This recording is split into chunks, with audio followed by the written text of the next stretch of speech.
lovelies. Welcome back to World Tutors Day, live on LinkedIn. Julia Silver in conversation with Emma Harper from Core Plus Tuition. Now, the first thing you need to know about Emma is she doesn't know how good she is. But the second thing you need to know is that's why we love her. So Emma and, well, actually, Odette first met Emma 2 years ago, a year and a half ago, and watching, no, not even. October, Was it just really? gone. Yeah, Well, it's all less a than a year. blur. It's all a blur. So we've watched you grow and flourish, and grow in confidence. And one of the things that repeatedly happens is this moment of like, oh, I know that. I can help other tutors know that, and that seems to be a moment in your journey. But you've kindly participated in, you contributed 2 sessions to the free World Tutors Day CPD pack. One is about your journey from a teacher to a business owner, and the other is, I don't know, something really nerdy in maths I didn't even understand the title of, being an English primary person. So I think what's going to happen in this conversation is we're going to hear about your journey. We're going to hear about your passion for maths and enabling students who are struggling. But at the core, this conversation is going to be looking at that relationship of trust that happens between you and the families that you work with. I think it's also integral to your relationship with the tutors that you take on. Um, and all of that is coming from this authenticity that I know of you, Emma. So I've sort of bigged you up, but in a really honest way, because tutoring lends itself to humble people, to kind people. That's what we're doing here. We're caring, and so let's see if we can explore the issues in a way that really resonates with our listeners and helps us each to find our own journey through those honest relationships. Emma, tell us your journey. So I won't go into too much detail because it is in the CPD as well. So I don't want everyone to have to listen to it twice. But I have been tutoring on and off for 17 years since I was at school myself. I started tutoring while I was a student, and then I went into teaching. I was a teacher for 13 years, had a rocky journey, shall we say, and I finally left the classroom in December, just gone December 2023. I started Core Plus Tuition as it was back then in 2020 as Emma Maths Tutor and outgrew it quite quickly. I didn't have the foresight to name it something more generic. Um, it grew beyond me and beyond maths very, very quickly. And we now offer maths, English, and science. We work online, in person, and we do small groups in person as well. So yeah, that's how I've come to the point I'm at now. So let's dig in and ask you, because I really want to get a sense of why Core Plus, what's special about it. So do you have a sense of what it is that's your USP, why parents not only wanted you for maths, but wanted you to find them a science and an English tutor that could support them as well? Yeah, so at the beginning, I had no idea. I was just doing what felt natural to me. Um, and it's only through exploring with QT and in our conversations that I've realized what I'm doing and what my USP actually is, and now I can name it. And that is building the relationships around the family, um, and being honest and building the whole child, not just focusing on results. Because as great as results are, and we need them, and we need exams and all of that, there's more to it than that. There is the whole person, and I'm really passionate about it because I mean, I've always been passionate about it, but when I met my husband, um, he actually made that more of a thing for me because he failed all his GCSEs. And yet he has been so successful and is now a director of a company himself And he never resat his GCSEs. He never resat them to pass them. Like he didn't need to because his skills are beyond those academics. So I really get it. I really understand it, that it's not just about grades. It's about making happy children, confident children, and resilient children. I think what's so lovely is that you've got this role model. And I presume you point to parents and say, my husband's doing fine. It's not the only way, right? But Yeah. let's dial right back, because when you and I first had that conversation and pinpointed that, there was a specific student and you'd had that difficult conversation with the parents and said, Yeah. So, in fact, since that time, I've had that conversation multiple times with parents. There have been some students that have come to us, they're currently on a grade one, they want their pass, and for one reason or another, it's not going to happen, or it's not going to happen in the time frame that the education system wants it to happen. And I phoned up the first parent, and my anxiety went through the roof because of what I'd been through on my journey within teaching. I was expecting something horrific. I was expecting them to shout and scream at me and tell me that they'd wasted their money, and all of this was what I was expecting. And the parent just turned around and thanked me for telling them that their child was going to fail. And it took me aback. And when they explained why they were thanking me, it was because I was the first education professional who had been honest with them, who had told them what the real situation was. Whereas the messaging they'd been getting before was just, oh, if they keep working harder, they'll pass. If they keep working harder, they'll pass. No one had actually explained or broke it down or been honest. And that was, again, another sort of light bulb moment for me of that's another thing that's my USP. Part of my USP is that I am honest with parents. I'm not going to just be an exam machine. I want them to know the whole story and they can do with that what they want. yeah, and that's immensely trustworthy. I've certainly had experiences myself where I've passed a student on to a different tutor because the specialism was not my specialism. And I have always felt so proud of those decisions, because that's when you know that the needs of the child really come first. It's true integrity, isn't it? It is integrity. And also it's that sense of connectedness. You know, I know somebody else who can help you, and abundance. There's more for there's enough for everyone. But what I want to know about that specific family is how's that student doing now? Um, what route did they take when you said this exam isn't gonna go the way you hoped? Probably. They stayed with us. So Interesting. that child has sat the exam, um, but they've also stayed with us. So instead of stopping after the exam, they've continued with their tuition because we've made a plan around the child that we were just treating the exam like another mock. So they still had to take it seriously. I still wanted to know what they could really achieve on that day.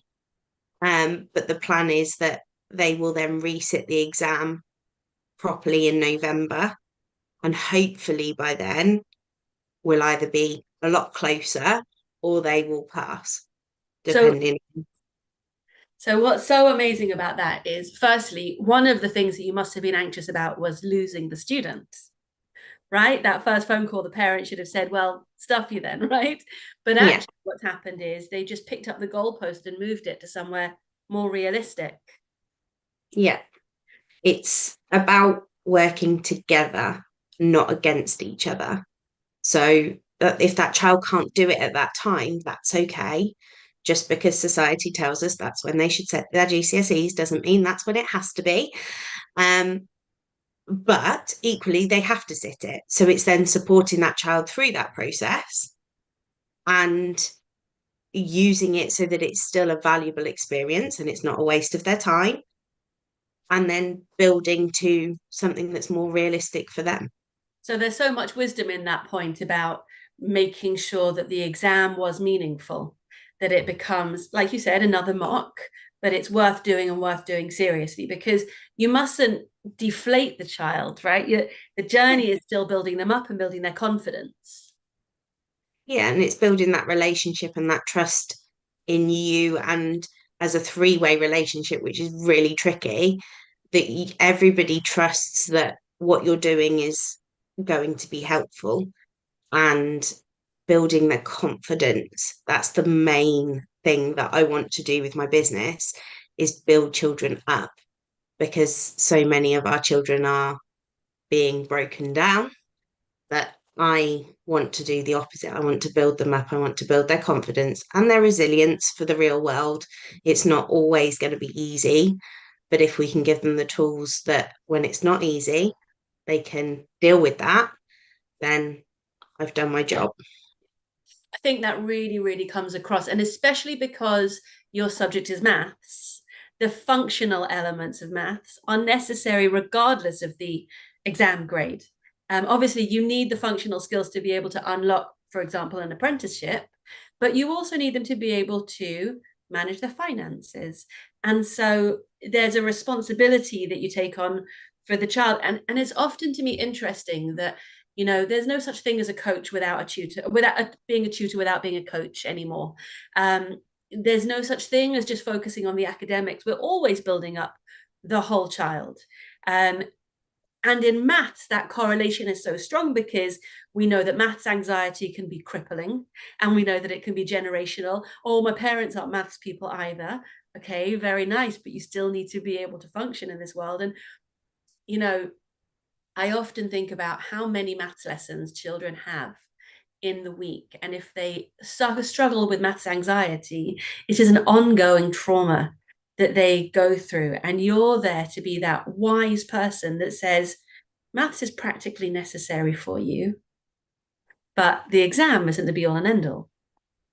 Yeah, and I wish that the curriculum lent itself more to that, Yeah. more to teaching them the real stuff that Yeah. they need to know. Um, and that's a dream. But I did. I won't go into the politics, but a politician knocked on my door the other day, Oh and no. he did get an explanation of how the curriculum needed to change. Um, Did he stop listening to you? Did you get that face?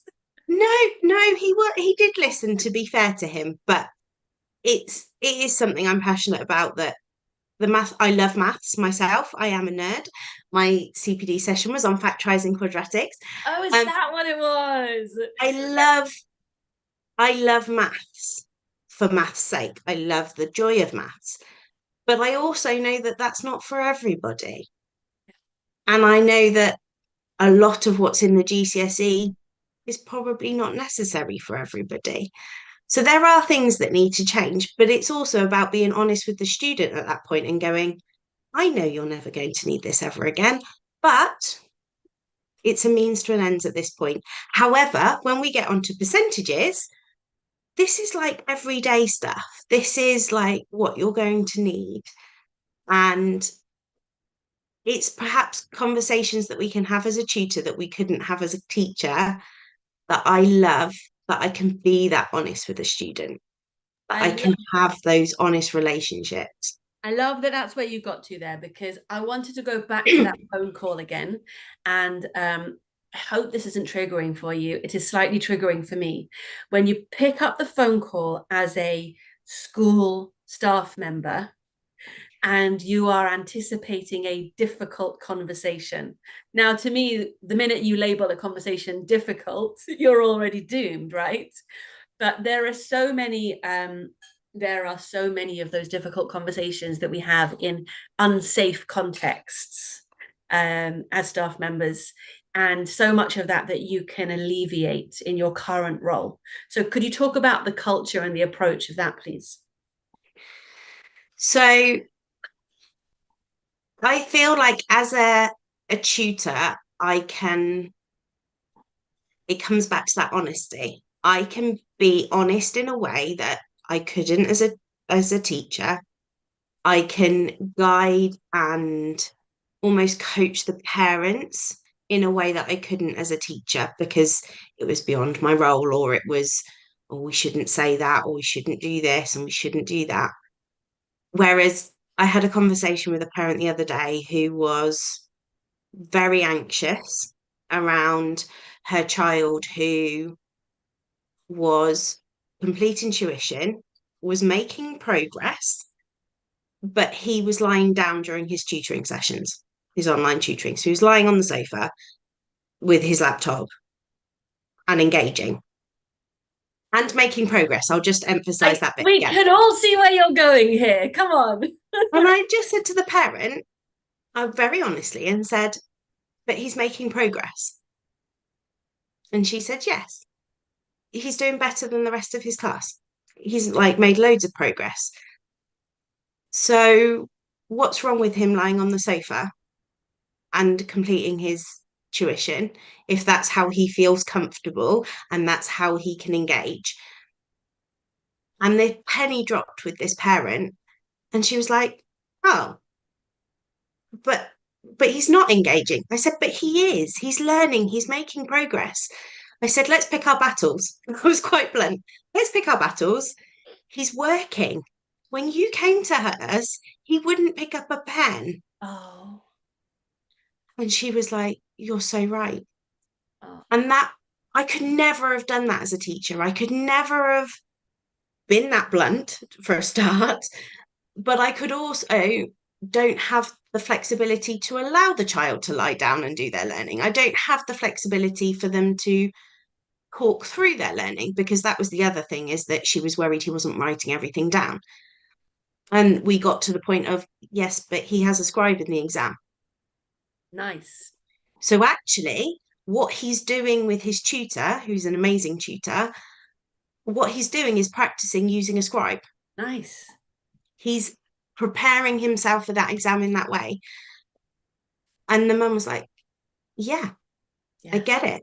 Yeah. But we force them into a pigeonhole when they're in a classroom because we have to. We've got no choice. I'm not teacher bashing. I know how hard it is with a class of 34. You can't literally change your style to that extreme. We can as tutors. We can let them lie on the sofa if that's how they're going to work best. We can have them in a group, small group setting if that's how they work best.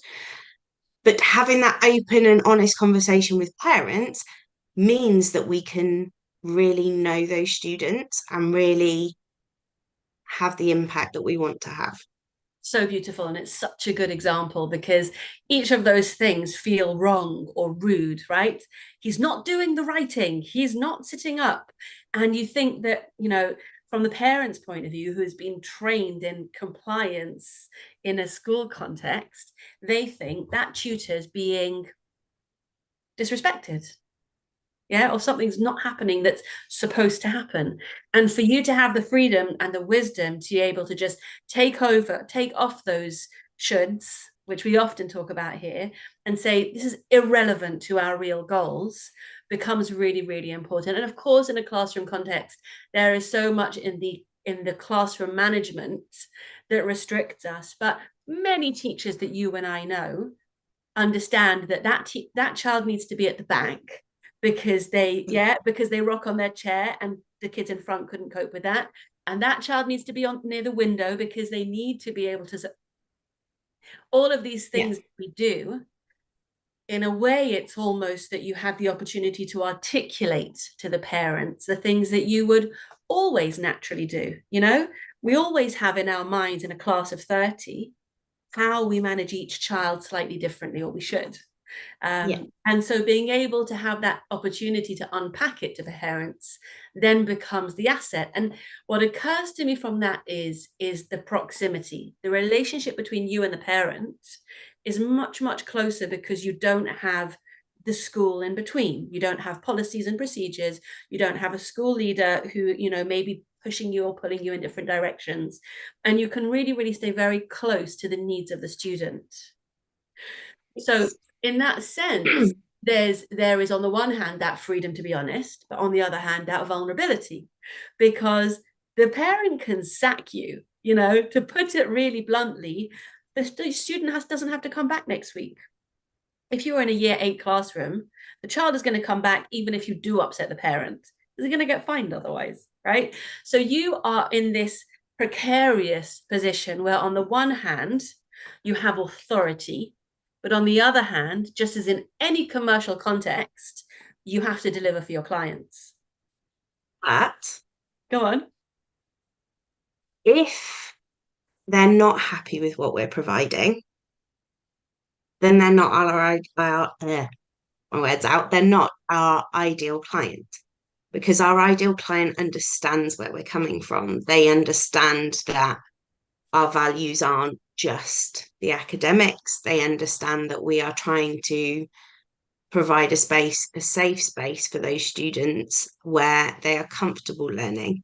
So if that parent had turned around to me and said, but I don't agree, he shouldn't be lying down, he shouldn't, and they disagreed with me, well, they then have a choice. They can either encourage their child to do it the way they want to do it, and we'll still engage with them, or they can find another tutor that will work in a slightly different way.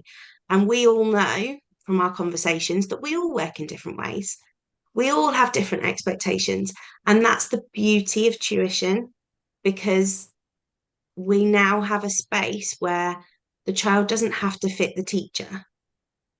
The child can find a tutor that suits their needs and suits their learning style in a way that we can't do in schools. It's not possible.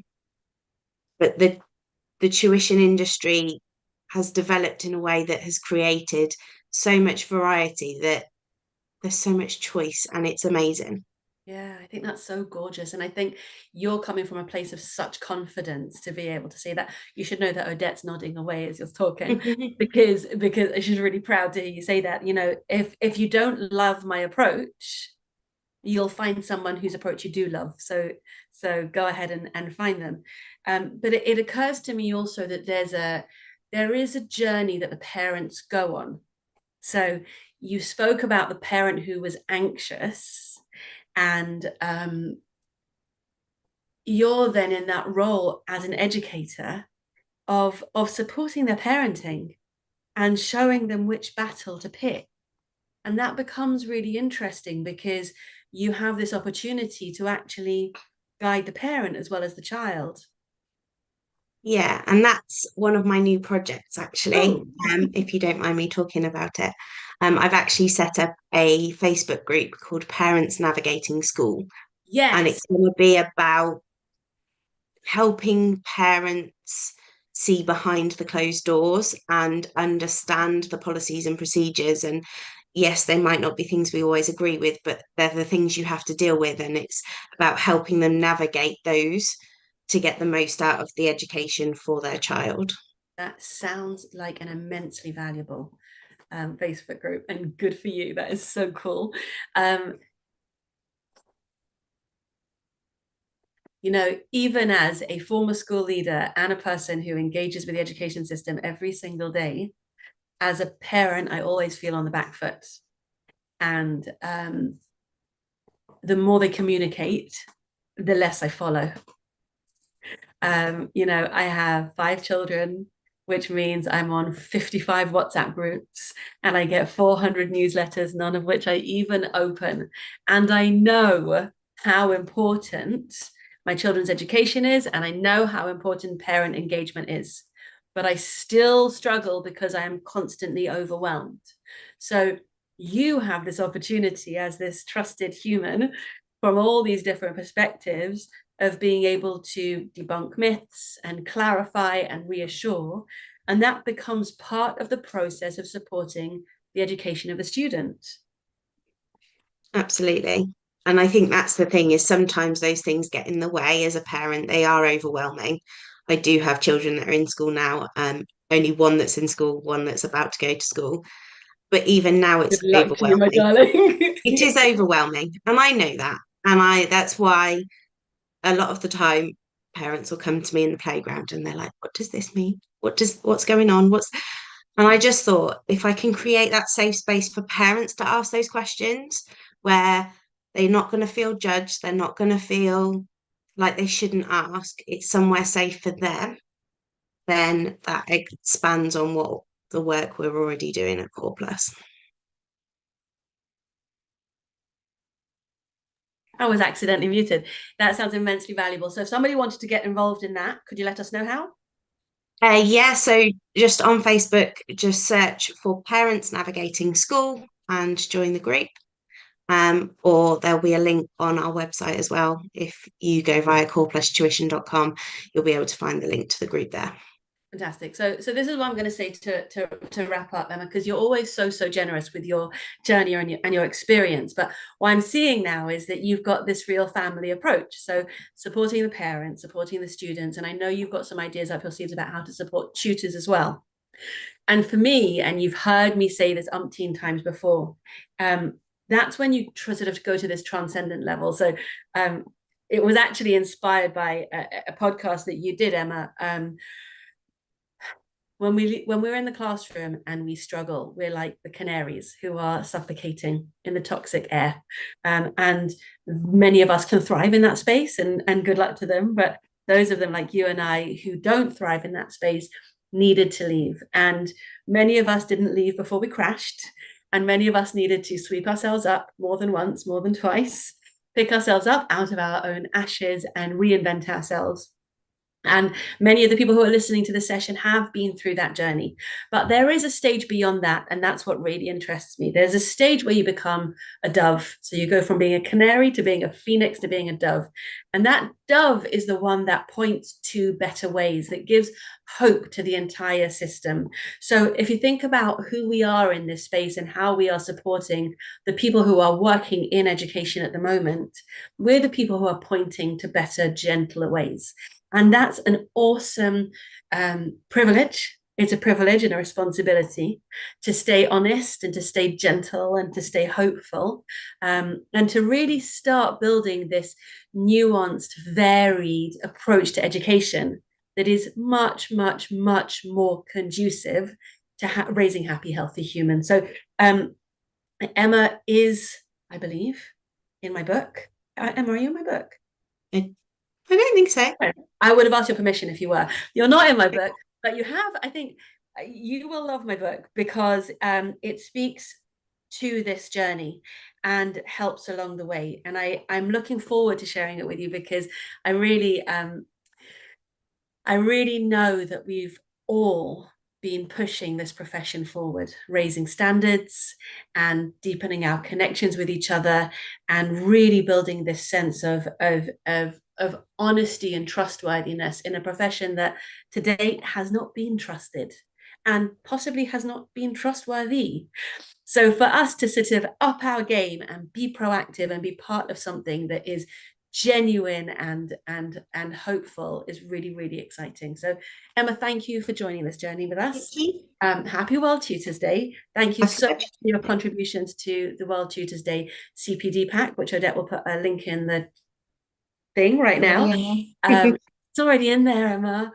And I will see you guys for our final session of the day at 3 o'clock when we'll be talking to Rachel Vecht about positive parenting. And that's going to be another one of these, like, let's just make change together conversations. Thanks again, Emma, for all you do. Lots of love. Thank you. Bye.